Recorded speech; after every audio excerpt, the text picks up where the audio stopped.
Welcome to another edition of International Soccer Break. I'm your host, Sahil, and today we're talking about a very interesting topic that's been spurred on from outside the world of soccer, but definitely pertaining to the global game. And to help me do that are two buddies, We got Rahi a and world champion in our mix. we're Right. bringing in.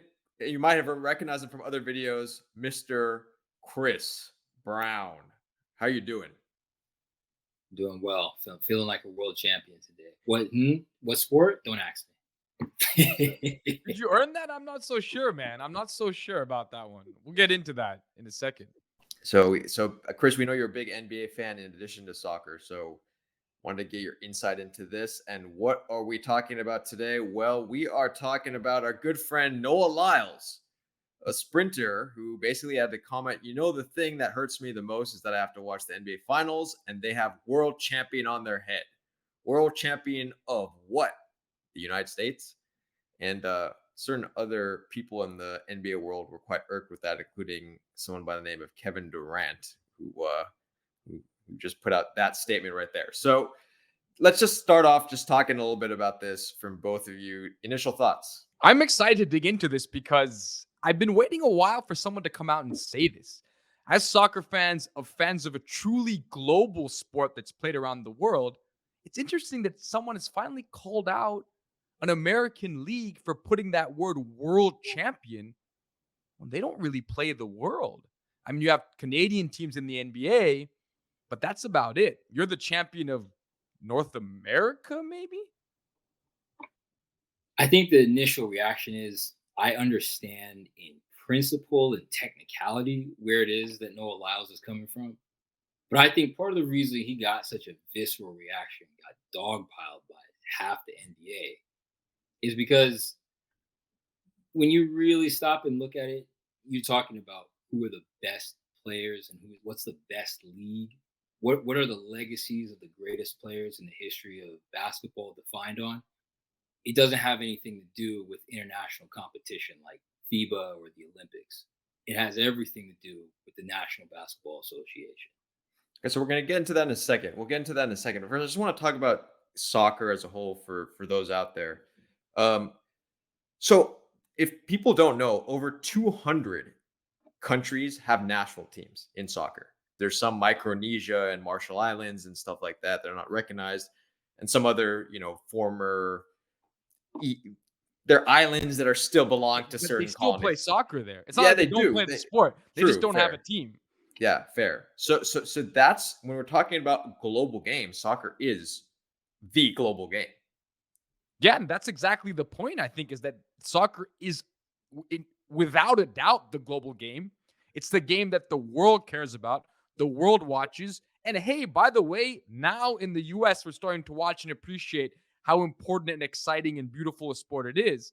But exactly what Chris alluded to, the fact that a sport like basketball has always been America centric, that to me makes the very point that soccer is the world's game. So when we think about teams that compete in this sport, we have to think about the world. We have to think about competing on the world stage. And the same doesn't need to be said for a sport like basketball.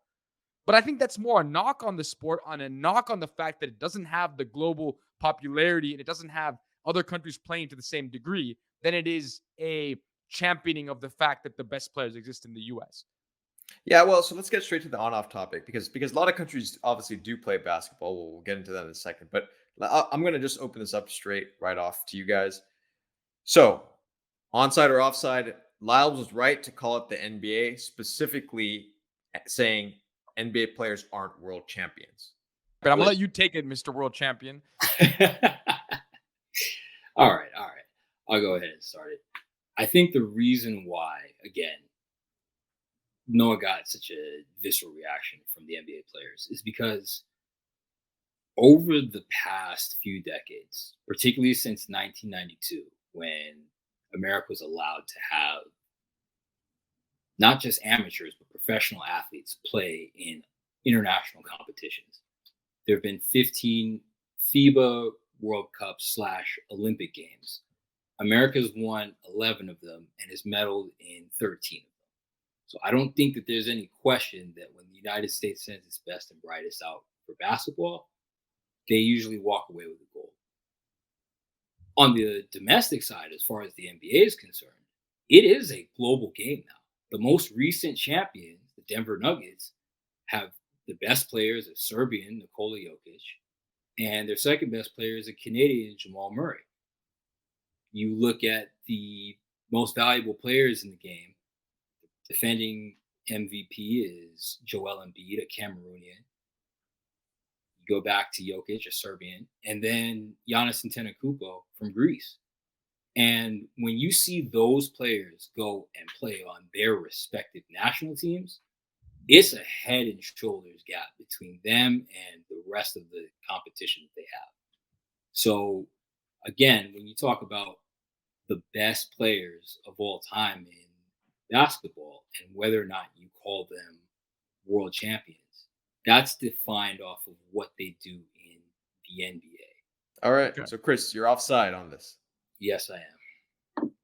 So I concede the fact that the Denver Nuggets playing anybody in the world would win and they would then be world champions. My problem is you can't call them world champions unless they beat the world. And it's sort of like calling Manchester City after winning the Champions League champions of the world. No, they're champions of Europe. And part of the issue with the NBA and with basketball is that it's not a global sport yet in the same way that soccer is. So the other countries that play this sport are now producing 1 to 2 elite players, but not more than that. But give it time. I mean, we look at the U.S. women's soccer team and the advantage they've had for so long. And now in this last World Cup, the other countries have caught up. And all of a sudden, we're in a World Cup where they're not the far and away favorite. There is a future where the U.S. national basketball team is not the far and away favorite. And then you start to ask the question about the NBA as to whether they could beat club teams from around the world. My point is, unless you beat the world, you can't call yourself world champions, even if you could, because it's an inaccuracy in the title. So for me, I'm onside because Lyles is calling out what I've wanted to call out for so long. World champions only exist in soccer and other global sports. Olympics and all that. So Chris is offside. Rahi is onside. I'm going onside on this as well, but for a slightly different reason than what Rahi called out. Because one thing I think you both did not mention is the U.S. basketball team has lost. They've lost to Argentina twice. They have lost to Spain. They've lost to France. They've lost a bunch of games throughout the history of these international competitions. So that's like Brazil might be the best team on paper going into a World Cup, but if they don't win it, they're not world champions. Same concept with club soccer. Man City might be the favorites to win the Champions League, but they actually have to win it. So from that perspective, I think this is onside. Now, I want to finish with one quick point about just sort of this American centrism. And I think it's very important to understand that soccer and all these global games out there, because they're played globally so prevalently, everyone associates that. But the NBA is also a global game. And we need to understand that. So that's my 2 cents. Hey, Argentina lost to Saudi Arabia, but they're still world champions. That is true. That is I would like to see that hypothetical. Who is the world champion of soccer? Is it Argentina? But is it Man City?